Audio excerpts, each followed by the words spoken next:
반갑습니다.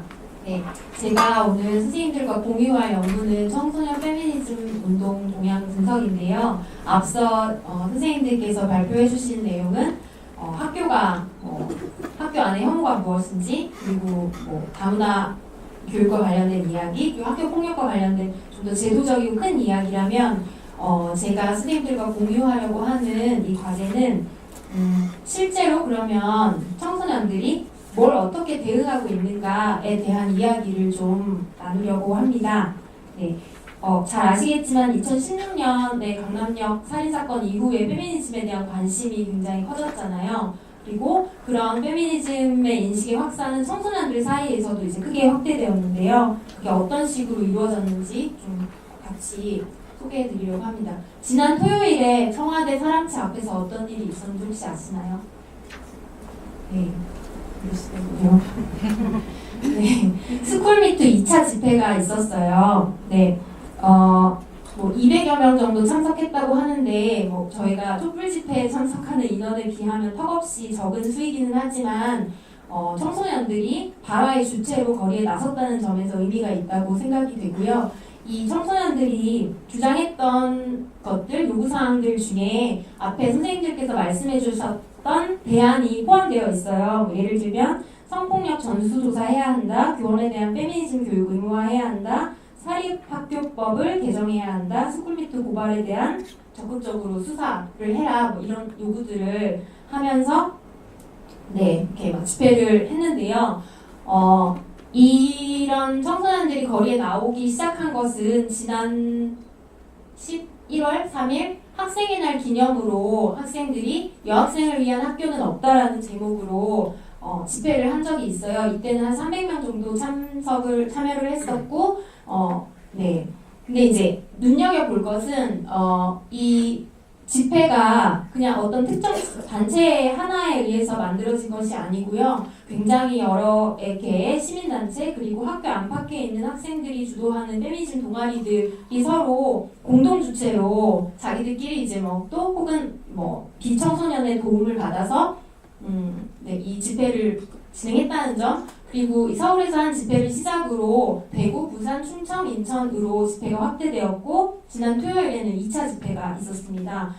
그리고 이제 또 하나는 지난 2월 7일에 제네바에 갔었어요. 이 청소년 활동가 몇 명과 그리고 민변의 변호사가 함께 유엔 아동권리위원회 아동미팅과 사전심의에 가서 한국의 스쿨미투에 대해서 이야기를 하고 발표를 하고 또 그것에 대해서 지지하는 서명을 제출하고 그리고 요구안을 제출했는데요. 이 사전심의에서 이것이 심의 안건으로 채택이 되면 9월 달에 본심의에서 한국의 스쿨미투가 거기서 이제 다루어지게 되고, 그러면 유엔에서 우리 정부에게 권고안을 주고, 우리 정부는 그 권고안을 어떻게 이행했는지에 대한 보고서를 제출해야 된다고 해요. 그러니까 이 청소년들이 그냥 단순히 거리에 나와서 문제제기만 하는 것이 아니고 이 문제를 풀기 위한 실제적인 노력을 하고 있다는 점에서 이제 저희 연구진은 도대체 누가 왜 이런 일들을 하게 된 것일까라는 질문을 가지고 연구를 시작하게 되었습니다.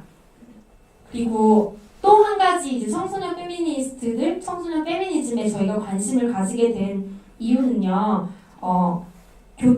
요즘에 이제 페미니즘 이론 중에서 교차성 페미니즘이라는 논의가 좀 주목을 받고 있어요. 교차성 페미니즘은 뭐냐면 교차로를 생각하시면 되는데요. 교차로에서 사고가 났을 때 어떤 차에 의해서 무엇이 원인이 됐는지 정확하게 밝혀낼 수가 없잖아요. 다양한 요인들이 복합적으로 사고를 만들어내잖아요. 그래서 이렇게 차별과 억압의 구조 역시도 어떤 여성이라는 이유만으로 차별받는 것이 아니고 예를 들면 흑인 여성, 백인 여성, 혹은 흑인 레즈비언 여성, 혹은 아시아 여성이 각각의 맥락에 따라서 혹은 그 백인 여성이 한국에 있느냐 미국에 있느냐에 따라서도 그 차별과 억압의 구조는 다르게 작동할 수밖에 없잖아요. 그런 측면에서 다양한 인종, 젠더, 계급, 섹슈얼리티, 민족, 이주상태 등과 같은 차이와 억압의 여러 가지 축을 함께 고려하고 그럴 때에 진짜로 이런 억압의 복잡성을 드러낼 수 있다고 이야기하는 게 교차성 페미니즘인데요. 이 청소년들이 청소년 페미니즘, 청소년 페미니스트라는 이름으로 활동을 하게 된 배경에는 이 사람들이 이 교차성 페미니즘의 이론을 알지는 못하겠지만 이런 맥락에서 페미니즘의 실천 주체로서 나서게 되었다고 저희는 보았어요. 그런 측면에서 이 청소년들이 청소년들의 어떤 페미니즘 운동을 살펴본다고 하면 좀 더 대안적 페다고지로서의 페미니즘의 가능성을 살펴보고 이것은 더 나아가면 학교 민주주의의 실현으로도 이어질 수 있다고 저희는 보았습니다. 네. 청소년 페미니즘 운동을 시작하는 사람들, 가장 대표적으로 청소년 페미니즘이라고 이제 일컬을 수 있는 단체는 두 곳인데요. 그 두 곳의 대표 혹은 모임을 시작한 사람들과 이야기를 통해서 청소년 페미니즘을 누가 왜 시작하는지를 좀 이야기를 들어봤어요. 근데 이 두 명의 사람에게서 나온 공통적인 의견은 보호의 대상으로 바라보는 시선이 불편했다. 여기 보시면 강남역 여성 혐오 살인 사건 이후에 페미니즘에 관심을 가지고 2030 페미니즘 모임에 갔는데 그 언니들이 얘네 참 기특하다, 대견하다 이런 얘기를 하니까 그게 불편했고 뭔가 나도 주체인데 라는 생각을 하면서 우리끼리 뭔가를 만들어 봐야겠다라고 이야기를 했고요. 또 하나는 차별적인 학교와 사회를 불편하다고 느끼는 사람들, 뭔가 그런 차별과 억압에 대한 감각이 있는 사람들이 이 청소년 페미니즘 운동가가 되는 것 같아요. 저희가 여기 보시면 혐오 부당함을 경험한다고 느꼈던 시기들, 그리고 성소수자로서 차별받았던 경험들. 그런데 이런 불편함을 느끼는 것만으로 불편함을 느끼는 데 더해서 그냥 혼자 있으니까 너무 외롭고 뭔가 되지 않고 답답하기 때문에 비슷한 문제의식을 가진 사람들을 만나서 서로 지지하고 연대했으면 좋겠다. 그리고 여성 청소년이나 소수자 청소년은 청소년 인권 혹은 페미니즘 담론 안에 들어가지 않는다는 것을 느꼈어요. 그런 측면에서 이 청소년 페미니즘, 여성 청소년, 소수자 청소년의 이야기를 우리가 직접 하고 싶다라는 계기로 이제 이런 단체들을 만들게 됐는데요. 주요 활동 기반은 이제 크게는 시간 순으로 보시면 세 가지로 저희가 정리했어요. 처음에는 청소년 인권 운동의 한 분야로 활동을 주로 했어요. 그래서 청소년 인권 활동가 네트워크의 여성주의팀, 그리고 청소년 인권단체인 아수나로에서 그 여성 청소년 인권에 대한 이야기를 이제 다루었는데요. 그 이후에는 SNS를 기반으로 한 페미니즘 커뮤니티가 만들어지면서 여기서 이제 뭔가 이 청소년들의 페미니즘 활동, 운동들이 시작됐다고 할 수 있는데요. SNS는 이런 청소년의 어떤 이런 운동력, 동력에 굉장히 중요한 역할을 한 것으로 보입니다. 그리고 가장 최근에 나타나는 특징 중에 하나인데요. 페미니즘 학습 동아리가 학교 안팎에 굉장히 많아지고 있어요. 그래서 아무튼 이것도 이제 누군가가 조직해서가 아니라 그냥 단위 학교 안에서 친구들끼리 모여서 우리 페미니즘 공부해볼까? 라고 시작하는 그런 동아리들이 생겨났고, 이런 동아리들을 주축으로 해서 스쿨미투가 확장되기도 하고 스쿨미투 집회로 이어지기도 하고 그렇습니다. 청소년 페미니즘 운동의 형태와 내용을 간단하게 그림으로 표현한 건데요. 아까 말씀드렸던 것과 마찬가지로 SNS가 가장 핵심에 있다고 볼 수 있어요. 주로는 이제 SNS를 활용한 페미니즘 운동으로는 해시태그 운동이 대표적이라고 할 수 있죠. 그리고 성차별 경험을 공유하거나 해시태그를 달아서 캠페인을 함께 하거나 그리고 이제 SNS를 통해서 서로 지지와 연대를 보내고 그것을 또 힘을 얻어서 다시 또 이렇게 어떤 동력이 돼서 열심히 하게 되고 이런 것들이 있는 것 같고요. 그리고 스쿨미투는 잘 아시는 것처럼 학교에서 일어나는 성희롱, 성추행, 성폭력을 공론화하는 방식으로 이루어졌고, 그리고 캠프나 집회와 같은 방식으로도 이건 최근에 들어서 나타난 흐름인데요. 이루어지고 있습니다. 그리고 언론활동이라고 적었는데 이것은 그냥 매체에 이 청소년들이 페미니즘에 대해서 혹은 자신들이 겪고 있는 차별과 억압에 대한 경험을 글로 글로 이렇게 발표하는 것들, 네, 그런 것들이고요. 교육청 민원은 해시태그에서 나왔던 건데요. 청소년 페미니스트 보호를 위한 대책 마련을 촉구한다는 민원을 한번 한 적이 있어요. 그 학교 안에 백래시 때문에 이렇게 한번 한 적이 있는데 그런 것이고요. 출판은 사실은 언론활동과 밀접한 관련이 있는데요. 결국은 이 사람들이 기고한 글을 바탕으로 출판으로까지 이어졌습니다. 조금 더 자세하게 설명드릴게요.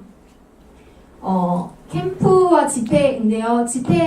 그러니까 청소년 페미니즘 운동이라고 명명할 수 있는 첫 번째 집회는 나는 처녀가 아니다 여성 청소년에게 순결을 강요 말라라는 이 피켓 시위를 들 수 있는데요. 이것은 2012년 퀴어 문화 축제에서 10대 섹슈얼리티 인권 모임이라는 단체의 한 멤버가 이거를 이제 들면서 언론의 주목을 받게 됐고, 이것이 시작이 돼서 페이스북에 나는 처녀가 아니다라는 페이스북 페이지가 만들어지고, 그리고 이제 이것에 공감하는 청소년들이 자신의 경험과 생각을 페이스 선언이라는 이름으로 공유를 했어요. 그래서 31개의 페이스 선언이 올라왔었고요. 이것이 계기가 돼서 출판으로까지 이어지게 되었습니다. 그리고 아까 말씀드렸던 것처럼 스쿨미투 집회가 11월 3일부터 지금까지 지속되고 있고요.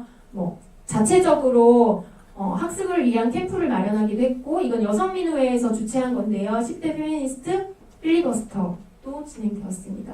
언론활동은 아까 말씀드린 것처럼 주로는 인권 관련된 매체에 글을 실는 방식으로 진행되어 왔는데요. 좀 특이한 점은 마지막 부분인데요. 이 위에 3개의 매체는 대부분 청소년 활동가들이 글을 기고했어요. 근데 이제 마지막 같은 경우에는 청소년 페미니즘 모임이라는 단체가 주도하기는 했지만 그곳에서 소녀를 말하다라는 기획을 하고 기자단을 모집해서 자기들이 기획 주제를 정하고 실제로 취재를 하고 그것을 바탕으로 기사를 쓰고 기사집을 발간하고 하는 방식이기 때문에 위에 이제 이 3가지와는 조금 다른 맥락이 있다고 볼 수 있습니다. 책에 관한 이야기인데요. 책은 크게 2개가 나왔어요. 하나는 연애와 사랑에 관한 10대들의 이야기인데요.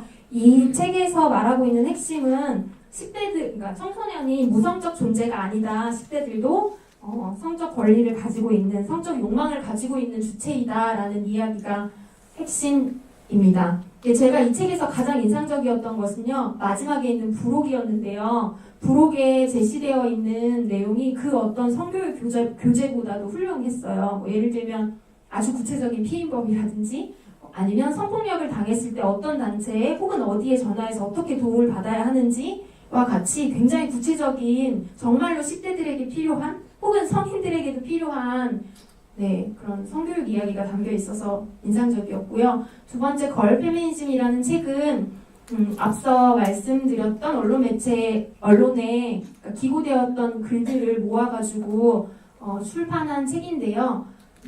이건 이제 최근에 흐름인 교차성 페미니즘의 관점으로 쓰여진 책이라고 할 수 있습니다. 그리고 SNS는 주로 이제 해시태그를 통해서 이루어졌는데요.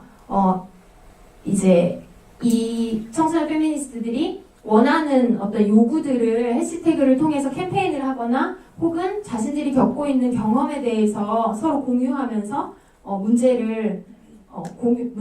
이것이 문제다라는 문제인식을 확산시키는 방식으로 진행했습니다. 그리고 스쿨미투는 잘 아시는 것처럼 이 정교조 여성위원회에서 페이지를 개설했는데요. 여기에 올라온 100건 정도의 제보 중에서 한 3분의 1이 현재 청소년들이 제보한 글이고요. 이것 이외에도 개별 학교를 중심으로 혹은 개별적으로 자신의 SNS를 통해서 스쿨미투에 참여한 청소년의 수는 160여 명 정도 되고 총 68개의 학교가 스쿨미투에 참여했습니다. 마지막인데요. 저희가 이 청소년 페미니즘 운동이 어떻게 이루어졌고 누구에 의해서 이루어졌고 왜 이 사람들이 하는지를 좀 살펴보면서 청소년 페미니즘의 운동의 의의는 이제 2가지가 있다고 생각했어요. 첫 번째는 억압과 차별의 대상에서 발화하는 주체가 되었다. 그리고 이런 발화하는 주체들이 결국은 자신의 문제를 넘어서 다른 사회적 소수자에 대한 감수성과 연대 가능성을 보여주었다. 그리고 이제 또 한 가지는 이 청소년 페미니즘이라는 렌즈가 성적, 젠더, 성적 취향, 사회계층, 장애 등 이제 학교라는 혹은 교육 현장이라는 곳에서 서로 교차하는 복합적인 차별 구조를 읽어낼 수 있는 렌즈가 될 수 있겠다. 그리고 또 하나는 이런 차이에 대한 감수성이 결국은 감수성을 바탕으로 결국은 타자와 공존하는 장소로서의 학교에 대한 요구이기도 하다. 그리고 마지막으로는 학교 교육이 말하고 있는 정상성, 그 정상성 바깥에 있는 존재들을 배제하지 않는 조건과 제도, 교육 정책을 정책에 대한 필요성을 말하고 있다고 보았습니다.